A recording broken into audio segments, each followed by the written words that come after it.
welcome to everyone. Wherever you are, whenever you might be tuning in, we are so pleased to have you with us today. We know that each one of you is bringing something unique and special to our spiritual community, and it is our prayer that you take away exactly what your soul needs from this service today. And I affirm that although we are separated in physicality at this time, the divine, perfect energy that God is not bound by time, space, or physicality. Whether you are watching for the very first time or whether you're a long-time member, we are all one in spirit. And because this is the first Sunday in February, I'd like to take a moment to review First Unity's vision, mission, and core values. So those few of you in the room, I would appreciate if you would join in, and those of you at home, join in also. Together, first our vision. In oneness of spirit, we celebrate a world awakening to infinite possibilities. And our mission, we are a vibrant, inclusive spiritual community, enriching lives through positive prayer, education, and service. And our core values from the top, clockwise: spirit-led, love, oneness, acceptance, welcoming, spiritual growth. And so at this time, I'd like to thank Anne Hartupee for that beautiful rendition of Immortal, Invisible, God Only Wise, arranged by Mark Hayes, and for all you are and all you do, Anne, for First Unity. Thanks also to our videographer today, Carol Bullock, along with our videography team leader, Kathy Boyd, for your amazing work. And gratitude goes, as always, to our sound engineer, Jeremiah Berger. Thanks also to today's prayer chaplain, Mary Tumminello, and to all our amazing prayer chaplains who have supported everyone throughout some trying times. And just a couple of very brief announcements. First, our youth ed team is willing to provide an online options for kids. And so the idea is that they would be willing to record some interactive lessons and engaging activities twice a month. And we'd just like to ascertain the interest level around this. So if you have grandchildren, children, special other children in your life, just know there's a youth ed survey on our website at unitystl.org.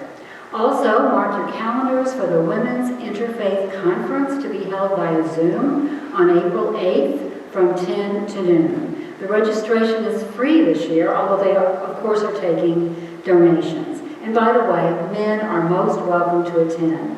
A couple people have already asked me about registration, and I promise to pass that on as long as it's available. So, or as soon as it's available, I should say. So, thanks again to our Woman of Many Talents, Anne Hartupee.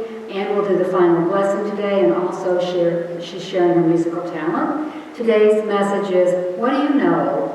And at this time, I'd like to invite Mary Tumminello to read the daily word and lead us in prayer. Mary?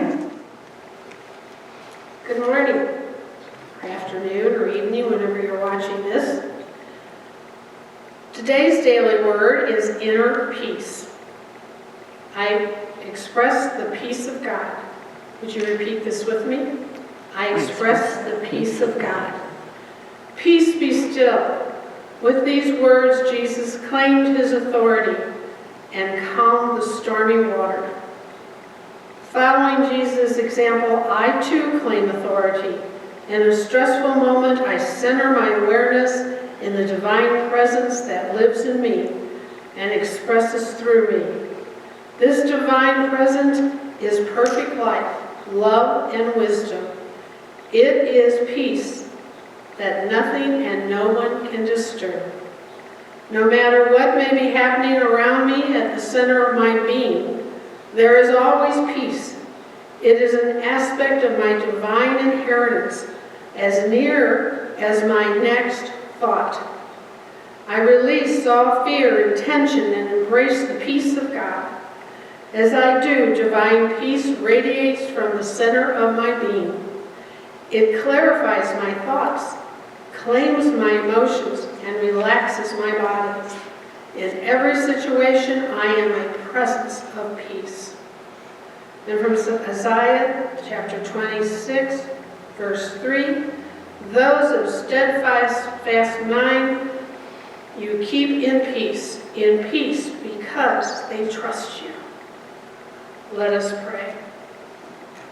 Let us take a deep breath and go within. In this time where the world all seems upside down, where we may be anxious, fearful, perhaps even angry, we have the power within us. We have that inner peace. Jesus brought the calm and stilled the waters. With his authority, we also have that authority to bring about relaxation, to let go of our fears and our anxiety. We use these inner powers and go within to let the world know we are in oneness with you because we trust you and know that all things are possible. And so it is. Amen. So today we continue our series on the 12 powers. The 12 aspects of our divine nature, also called gifts, facilities, abilities, tools for transformation, pathways to freedom. In the decades since Unity co-founder Charles Fillmore first published his book, The 12 Powers in Man, many others have followed, building on his work. And as you can imagine, each author adds his or her own interpretations, thereby creating some differences and even some contradictions. I'm guessing that Charles Fillmore would be open to evolving ideas about the powers because he famously said, "I always reserve the right to change my mind." So this week, in addition to Mr. Fillmore's work, we are going to look at 3 other books that are more current, and they are Divine Audacity by Reverend Linda Martella Witzit, published in 2015, The 12 Freedoms by Reverend Phil Pearson, published the same year, and the latest book, Adventures in Resilience, Ignite the 12 Powers in You to Create a Radiant Life by author Reverend Sharon Connors. Linda Martella Witzit writes, "Divine audacity is fearless overcoming of only human tendencies to dare to be the light of the world." Throughout his ministry, Jesus recognized the Christ nature as the light of God, his own Christ nature as the light of God. And he told his disciples and us, you are the light of the world. Reverend Linda says, in this radical statement, Jesus reveals to us that we have the same Christ light as he. Light makes the invisible visible, the unformed formed, the hidden revealed, and the unknown known. Symbolizing divine illumination, light is our true Christ essence. Being the light means, moment by moment, choice by choice, we activate and live from our Christ powers. Now, actually, all the powers work together, but following the format of Reverend Pearson's book, The 12 Freedoms, we're exploring them in dyads. Thus far, we have discussed the manifesting dyad of faith and imagination, and the first power in what's called the unifying dyad, the power of love. Today, we are working with the companion power of love, which you might guess is the power of wisdom, the highest form of spiritual knowing. It's been said that wisdom without love can be cold. Love without wisdom can be misguided and impetuous. So I would like to invite you to think of someone you see as having wisdom. How would you describe this person? Is he or she what we might call worldly wise, successful in business, a career, or community service? Someone with a great deal of knowledge? Someone intelligent, well-read, full of facts and information? A lot of us equate wisdom with intellectual prowess, but Charles Fillmore disagrees. He writes, "Wisdom is intuitive knowing, spiritual intuition, the voice of God within as the source of our understanding."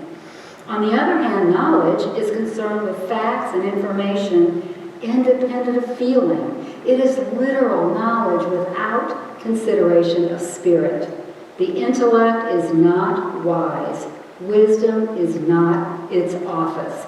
Intellectual wisdom, he says, follows the letter of the law, and it's hard for the intellect to recognize the spiritual I am. Reverend Connors writes that wisdom marries the fact of life with spiritual principle. So no wonder we're told in Proverbs, joyful, blessed is the person who finds wisdom, for wisdom is more profitable than silver, better than gold, more precious than rubies. Nothing you desire can compare to wisdom. So the color for wisdom is yellow. like the light of the morning sun, and the power of divine wisdom is centered in our solar plexus, close to the heart. This is the place that love and wisdom unite.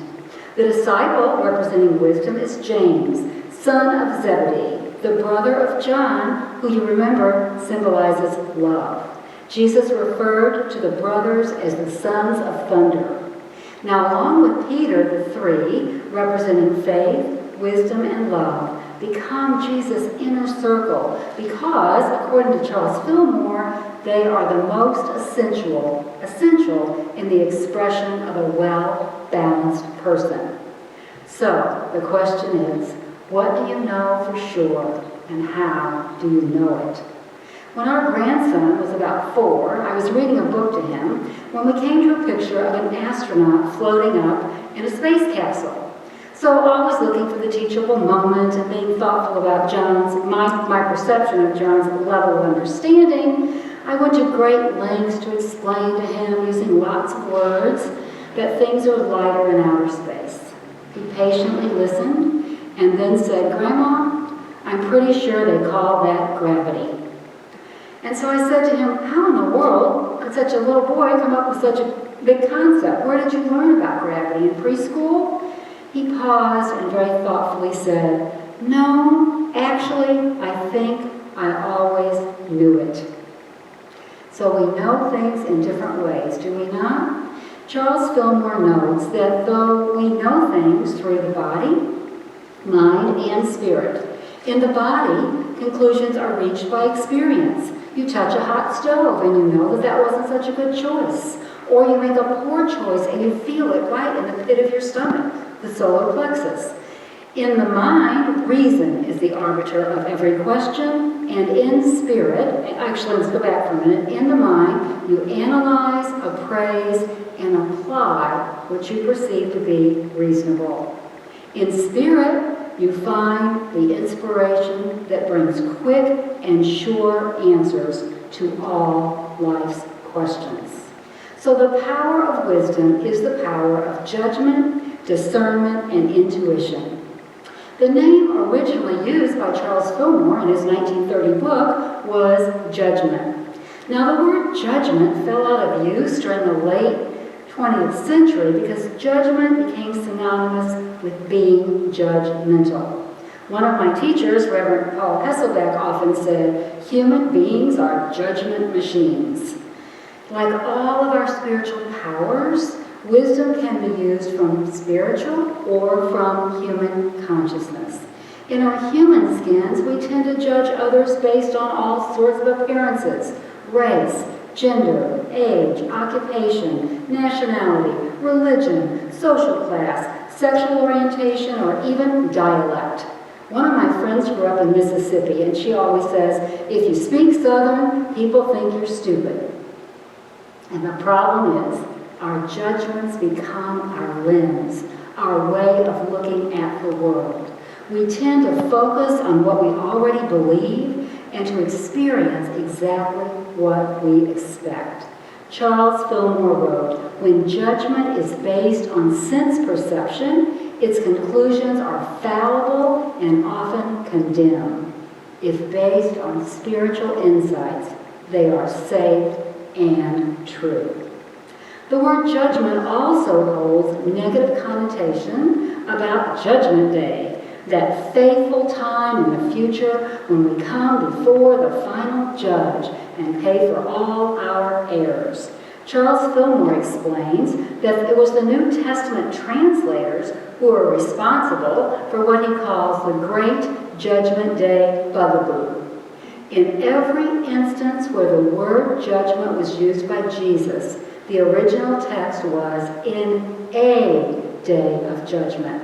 But the translators changed the "a" to "the," making the time of judgment seem to be a definite future event instead of repeated instances in our lives, instead of opportunities, we might say. The truth is, every day is a judgment day. As David Williamson writes in The 12 Powers in You, we sit on the bench in the courtroom of our minds. We make rulings, judgments, and decisions. We hand down decrees, and they become our reality. This means I could get up in the morning and say, oh, I dread today, I know it's going to be a terrible day. Or I can wake up and no matter what is going on in the outer world around me, and much has been going on the last year, no matter what is on my to-do list, I can say it's a beautiful day in my consciousness. There's a story about a reporter interviewing baseball umpires, asking how they make split-second decisions and calling balls and strikes when a baseball can actually travel 100 miles an hour.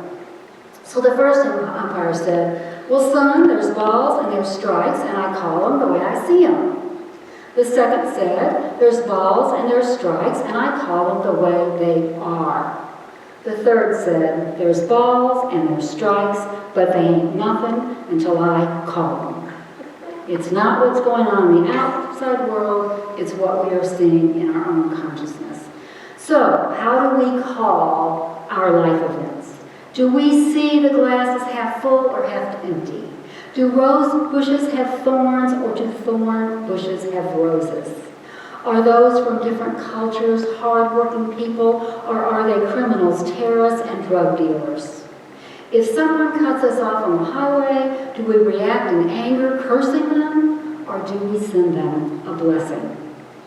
Using judgment at the level of ego can often backfire on us. And not only that, it can cause high blood pressure and ulcers. Jesus tells us, do not judge by appearances, but judge with right judgment. Right judgment is clearly not human judgment, but spiritual judgment, looking past appearances, childhood messages, and societal programming to a greater truth. The good news is we have the God-given innate power to judge rightly. It's in our spiritual DNA to see the Christ in ourselves and all others. And when we do, we put ourselves in that heaven consciousness of harmony and well-being that Jesus addressed so often. So we can learn to move from judgment to discernment. Now, Charles Fillmore defines discernment as the faculty by which we inwardly know that which is spiritual. And Reverend Linda writes, discernment is our ability in decision-making to rely not just on facts, but on spiritual principles. We exercise discernment as we question, reflect, meditate, and envision divine ideas. We suspend our human judgments and learn to live with the questions and wait for the answers, the guidance. This means instead of knee-jerking, we allow a question space and time to percolate underneath our human consciousness. This is what our First Unity Board of Trustees does in making decisions about what is good for the church and for its future. We weigh decisions in the light of the degree that they are spiritual principles and they are aligned in our core values. This works also as we make decisions in our personal lives. So as we move from human judgment to spiritual discernment and finally to the most amazing aspect of our power, of wisdom, that is intuition. Intuition is what is sometimes called our aha and uh-oh ability. Charles Fillmore says intuition is a natural inner knowing capacity, the immediate flash of spiritual truth without resorting to the intellect. Through divine intuition, we have direct access to the mind and the wisdom of God. This is clearly heart wisdom, the ability to go within and hear the still, small voice of the divine. Gandhi said, God speaks to us every day, only we don't know how to listen. This kind of listening requires prayer, time in the silence, and practice. How many of us, struggling with a problem, a decision, or an entry point into something new, have read everything we can get our hands on, scanned the internet, and consulted with thousands, or got that many, countless, I should say, friends. Then suddenly, seemingly out of the blue, an inspiration flashes into our minds. Intuition has been called our sixth sense, our inner compass. Your GPS may fail you, but your IGS, your internal guidance system, never will. Your inspiration may come long after your time of prayer and meditation is ended. That's why we have to be patient. It may appear as an image, a dream, a song on the radio, or a sign you pass on the highway. It may be a clear directive of something to do, or it may be a warning like, don't go there. You know that you know that you know. You know what to do. And Reverend Connor says you have the guidance, power, and exuberance to do it. So during the COVID crisis, I'm guessing a lot of us have had practice in turning to divine inspiration again and again. I remember clearly last March, I just could not envision closing church at a time when I perceived that we needed it the most. The pros and cons kept circling in my head. Safety, keeping people spiritually fed, it just went around and around. I prayed, I discussed it with the board, and one day I was driving along a curvy country road, and the answer just came to me. Now is the time. I had similar flashes of intuition about reopening in June and closing in November. And in those moments, the flashes of insight were so strong, I just could not ignore them. I knew it was what I needed to do. But one of the most frequently asked questions about our wisdom ability is, how can I be sure that this is divine intuition and not my own human ego or fear? It's a good question. Uni minister Ellen Davenport addresses this quandary in an article entitled, God, is that you calling? Writing. The Bible makes it sound so easy. Moses had his burning bush. Adam and Eve met God strolling through the garden. Isaiah had visions, and Samuel heard God calling his name in the night. But the thing is, Jesus taught that God is within, always present. Clearly, the Bible's vivid descriptions of hearing God's voice represent intuition. Moses and all the others certainly may have had mystical, dramatic experiences, and they were open to that deep inner knowing. Sometimes we might wonder, however, if our aha moments are divine or from our own ego, and the only option is to trust the voice, give it time, follow the guidance, and see what happens.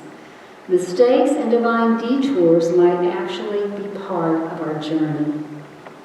Reverend Ellen suggests some ways that we might discern whether our impulses are divine. And I'm paraphrasing. You can find the whole article on the internet entitled again, God, is that you calling? Here are some things that she says. Divine inspiration always works for our highest good and everyone concerned, even if it's not immediately evident. Bob and I had a couple that we knew very well years ago. He had a very serious drinking problem, and she was just unhealthily overweight. She finally made the decision to end the marriage. He got sober, and she lost 150 pounds. And obviously it was the right decision, as difficult as it was at the time. So the second thing is that divine inspiration can be an idea we have never consciously entertained at all. It might feel like an assignment, not an option. And you might be just like Moses, who asked, who me? Send my brother. I can identify with that one. I'm sure a lot of us can. Ellen says, however, if it's truly a divine inspiration, it probably will not go away, but will keep resurfacing in dreams, signs, conversations, until we pay attention to it. And this last one is really important. This is crucial. Eventually, we will stop asking if we've heard God's voice. The question no longer has meaning for us. We simply know what we know. And the questions, is it me, is it God, will seem redundant. It is I, it is God. It is God expressing as me. God and I are one. We are on this earth, as today's daily word said, to awaken to the reality of our being. And as we do so, the light breaks through from us, from within.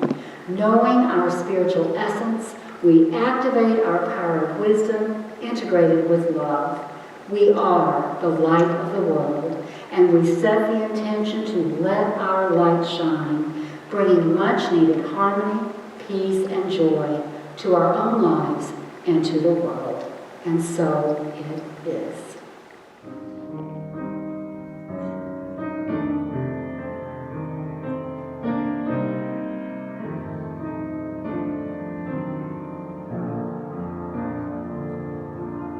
There's a holy hush around us as God's glory fills the place. I've touched the hem of His garment. I can almost see His face, and my heart is overflowing with the fullness of His joy.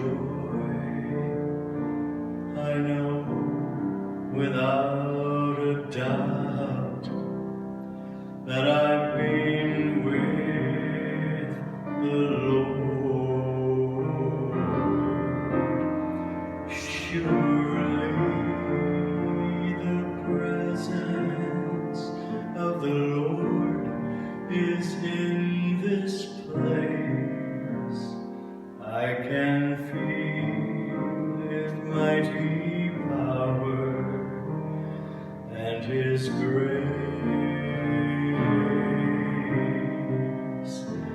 I can feel the brush of angel wings. I see glory on each face. Surely the presence of the Lord is in this place.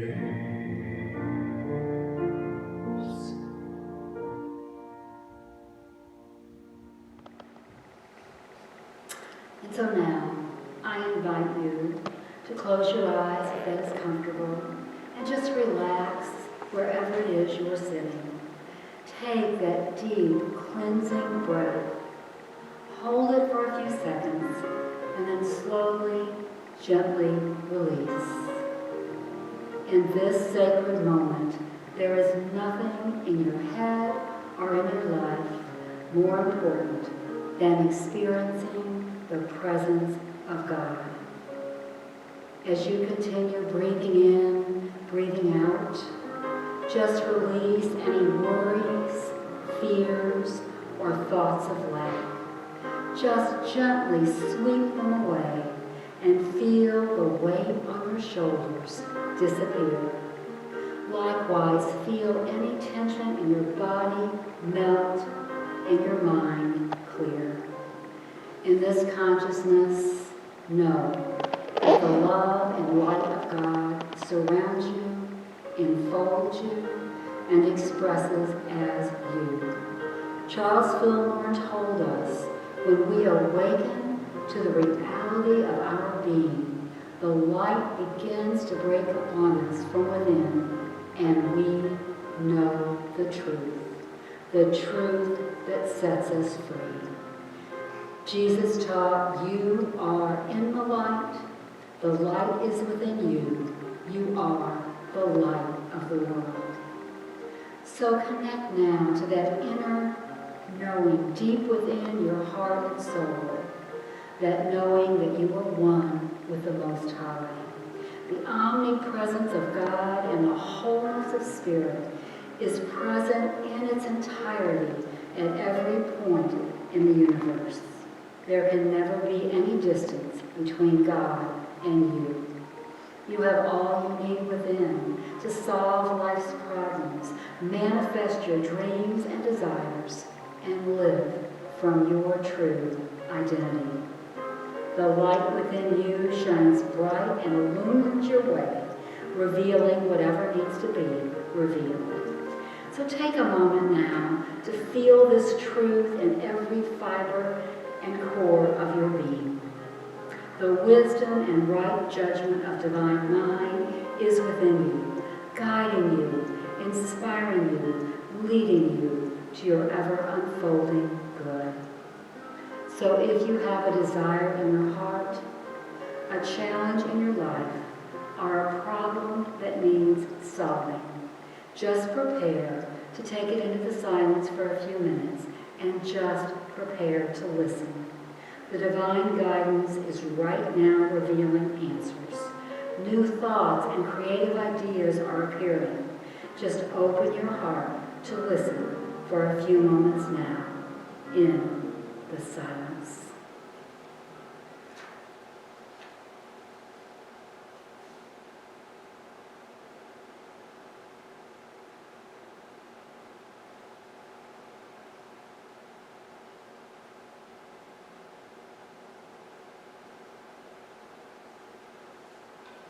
And so now, as we return to this physical world, and as you move through this week and the weeks ahead, just know that signs and signals will continue to manifest. One in divine wisdom, trust, follow your inner voice. Know that the light of God is leading you onward. Set the intention to be compassionate with yourself and release the temptation to judge yourself or others harshly. In the midst of any outward conflict or turmoil, you are able to look past appearances to stay centered in the peace and wisdom you are. You can discern the spiritual truth in every aspect of your life. And so now, as we come together as a greater spiritual community, our hearts are full of gratitude for our powers of wisdom and good judgment. We call it forth now in all of our thoughts, feelings, and actions. And so it is. And so we joyously allow it to be. Amen.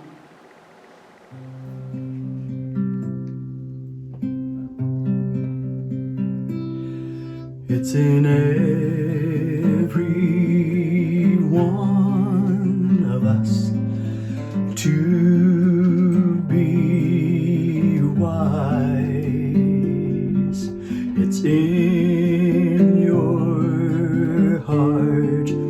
Open up both your eyes. We can find our truth in spirit without ever asking why. It's in every one of us, by and by. It's in every one of us to know our guide. Listening to know where love resides. Intuition shows the way without ever knowing how. It's in every one of us, here and now, to be wise.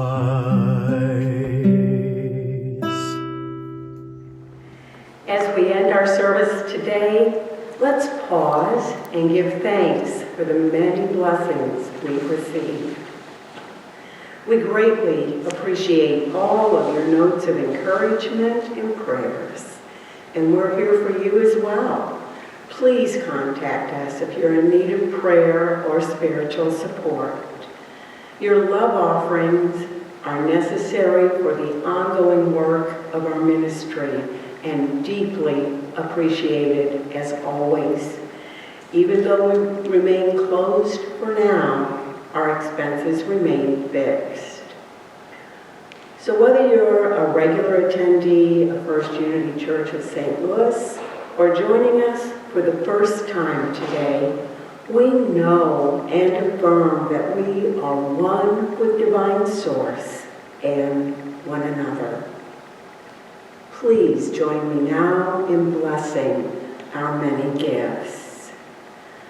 Divine love flowing through me blesses and multiplies all that I have, all that I give, and all that I receive.